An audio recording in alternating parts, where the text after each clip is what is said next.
منداڵ کە لە دایک دەبی پێویستە لەسەر دایک و باوک پەروەردەچی باشی بکاتن و کەکەی هەچ کاتێک فێرە قسەکردن بوو زمانی دایک لە یاد نەکا و فێری بکات. ئەگەر هاتو چۆ مەکتەبی چۆ قوتابخانەش ئەوە دەبێت لە قوتابخانەش مامۆستایەکان زیاتر پەرە بە زمانی دایک بدەن کە زمانی کوردیە.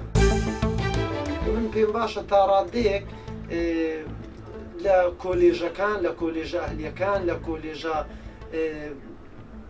بابرین حکومیەکان زیاتر بە پەرە بە زمانی کوردی بدرێت چونکە زمانی دایکە بەڕاستی لەنا کۆمەڵگەی مەدا لە کۆلێژە ئەهلیەکان و لە هەندە کۆلێژی کە هەست دەکەم بەڕاستی زمانی کوردی ئەو ئاستەی پێشترین نمایە.